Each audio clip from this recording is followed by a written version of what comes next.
মৰাণ জিলা ক্ৰীড়া সন্থাক অসম ভলীবল সন্থাই ভলীবলৰ জিলা হিচাপে স্বীকৃতি প্ৰদান। বৃহত্তৰ মৰাণবাসীৰ বাবে আজি আহিল সুখবৰ। মৰাণ জিলা ক্ৰীড়া সন্থাক অসম ভলীবল সন্থাই ভলীবলৰ জিলা হিচাপে আজি স্বীকৃতি প্ৰদান কৰে। উৎফুল্লিত ক্ৰীড়া প্ৰেমীয়ে আজি মৰাণ অভয়পুৰ ষ্টেডিয়াম মৰাণ স্পৰ্টছ কমপ্লেক্সত ফটকা ফুটাই মিঠাই বিতৰণ কৰি হৰখলাস কৰে।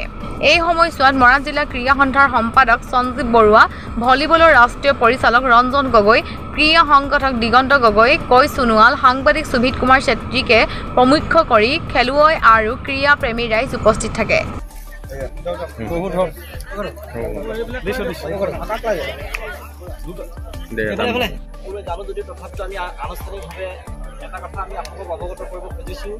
যিধৰণে আমি 2016 চনত মৰাণে ফুটবলত আমি জিলাত প্ৰতিনিধিত্ব কৰিবলৈ আমি সুবিধা পাইছিলোঁ, অৰ্থাৎ সেই 2016 চনতে আমি মৰাণ জিলা হিচাপে আমি স্বীকৃতি লাভ কৰিছিলোঁ অসম ফুটবল সন্থাৰ পৰা। ঠিক তেনেকৈ আমি যোৱাকালি আমাৰ মৰাণে আমি বহুত দিনৰ পৰা আমি প্ৰচেষ্টা আগবঢ়াই আছিলোঁ।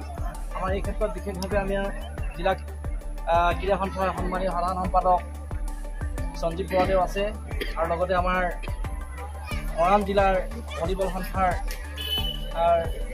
সাধাৰণ সম্পাদক আমাৰ ৰঞ্জন বাইদেউ আছে। তেখেতসকলৰ আত্মহতীয়া প্ৰচেষ্টা সকলো জিলা ক্ৰীড়া সন্থাৰ আমাৰ বিশেষকৈ সুবিধাটো আছে। তেখেতসকলে যথেষ্ট আমাৰ বাতৰি পৰিদৰ্শন কৰি আমাৰ এই অঞ্চলটোত কিয় এই ভলীবলটো আমাৰ কিয় প্ৰয়োজন আছে এই বিষয়ে আমি বিভিন্ন সময়ত আমি চেষ্টা কৰিছিলোঁ ৰাজ্যিক নেতৃত্বক, আৰু ৰাজ্যিক নেতৃত্বই আমাৰ দাবীৰ প্ৰতি সঁহাৰি জনাই যোৱাকালি আমাক মৰাণ জিলা ক্ৰীড়া হিচাপে ভলীবলক আমাৰ স্বীকৃতি প্ৰদান কৰিছে। আমি এই পাওঁতে আমি মৰাণ জিলা ক্ৰীড়া সন্থাৰ তৰফৰ পৰা আমি বিশেষভাৱে ইয়াৰ পৰাই আমি অসম ভলীবল সন্থাৰ সন্মানীয় বিষয়ববীয়া বিভিন্ন জ্ঞাপন কৰিছোঁ। আজি আমি এই শুভক্ষণত আমি বিশেষ কাৰ্যসূচী নাই যদিও আমি মাত্ৰ আনুষ্ঠানিকভাৱে আমি সকলোকে জ্ঞাত কৰিবৰ কাৰণে আজি আমি ইয়াত সমবেত হৈছোঁ। আজি মৰাণ ক্ৰীড়া ক্ষেত্ৰৰ বাবে এটি অতি উল্লেখযোগ্য দিন হিচাপে বিবেচিত হৈছে, যিহেতু মৰাণ ভলীবলক অসম ভলীবল সন্থাৰ তৰফৰ পৰা জিলা হিচাপে স্বীকৃতি প্ৰদান কৰিছে। আমি ভলীবলৰ বাবে আজি বহু বছৰ ধৰি অহৰহভাৱে চেষ্টা কৰি আহিছিলোঁ, আৰু মৰাণ অঞ্চলত বহুত খেলুৱৈ সৃষ্টি কৰিছিলোঁ, আৰু আমি সৃষ্টি কৰা খেলুৱৈসকলক আমি অন্য জিলাৰ হাতত এৰি দিব লগা হৈছিল।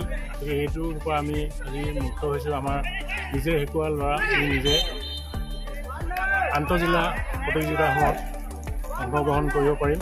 আৰু এইখিনিতে জনাওঁ যে এইবাৰ হ'ব লগা যি আন্তঃজিলা প্ৰতিযোগিতা হ'ব, আমি গোৱালপাৰাত জুনিয়ৰ কেটেগৰীৰ প্ৰতিযোগিতা হ'ব বুলি আমি গম পাইছোঁ, আৰু তাত আমি ছোৱালী দলে অংশগ্ৰহণ কৰিম। তাৰপিছত বৰপেটাত মিনি হ'ব, মিনিত ল'ৰা ছোৱালী আমি দুয়োটা দলে অংশগ্ৰহণ কৰিম। আৰু